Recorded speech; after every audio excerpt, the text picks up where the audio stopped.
Mendoan menyatu dalam doa dan renungan dari Katedral Purwokerto Selasa 6 September bersama saya Romo Padzono. Sabdamu ya Tuhan adalah roh dan kehidupan. Sabdamu adalah sabda kehidupan kekal.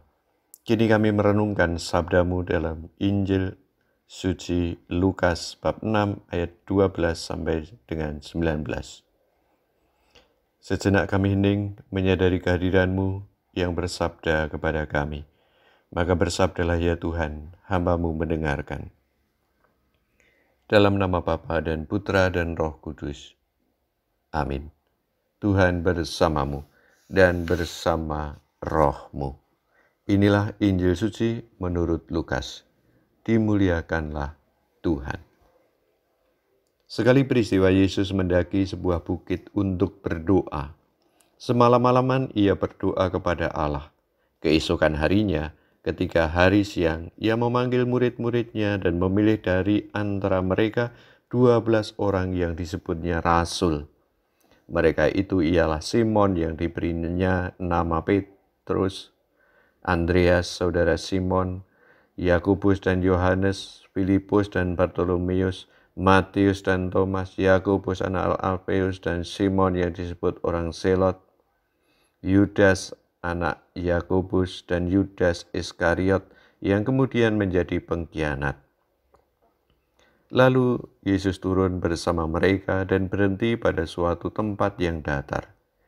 Di situ berkumpul sejumlah besar murid-muridnya dan banyak orang lain yang datang dari seluruh Yudea dan dari Yerusalem dan dari daerah pantai Tirus dan Sidon. Mereka datang untuk mendengarkan dia dan untuk disembuhkan dari penyakit mereka.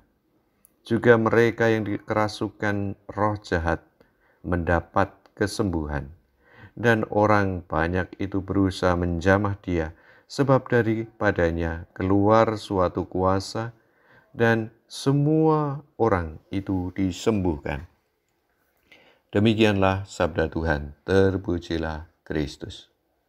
Semalam-malaman Yesus berdoa, lalu memilih 12 orang yang disebutnya rasul. Para murid Yesus yang baik, menarik kiranya bahwa Yesus berdoa sebelum memilih ke-12 rasulnya.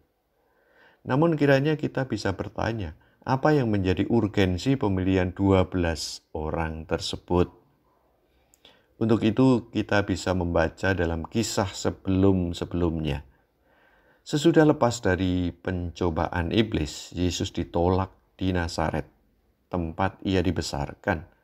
Lalu mengajar di rumah ibadah di Kapernaum. Di situ Yesus melepaskan orang yang kerasukan setan.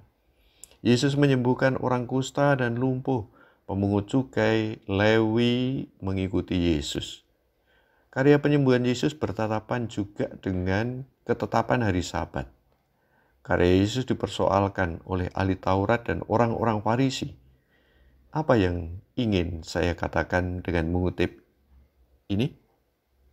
Saya ingin mengatakan bahwa lihat tugas perutusan Tuhan dalam Yesus berbuah melimpah.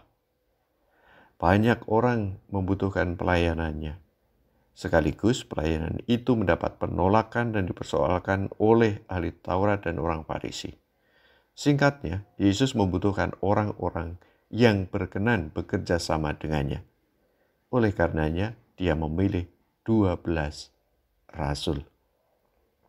Kita ini adalah murid Yesus. Karya pelayanan Yesus masih terus berlangsung. Memang karya Yesus masih relevan dan dibutuhkan sampai sekarang ini. Pelayanan Yesus dijaga, dilanjutkan oleh gereja. Lihatlah pelayanan di gereja Anda. Tuhan memanggil Anda untuk terlibat dalam pelayanan gereja, paroki, stasi, lingkungan, KPG, dan selanjutnya. Adakah hati terbuka untuk terlibat dalam karya Tuhan di situ? Marilah berdoa. Tuhan, dalam hidup menggereja kami, masih banyak orang membutuhkan pelayanan Tuhan melalui diri kami. Berkat karunia Roh Kudus-Mu, bukakan hati kami untuk terlibat di dalam karya pelayanan-Mu di dalam gereja kami. Demi Kristus Tuhan dan pengantara kami. Mari mohon berkat Tuhan. Tuhan bersamamu dan bersama rohmu.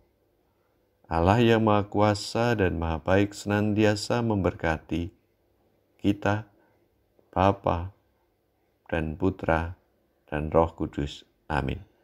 Selamat beraktivitas. Tuhan memberkati. Salam mendoan.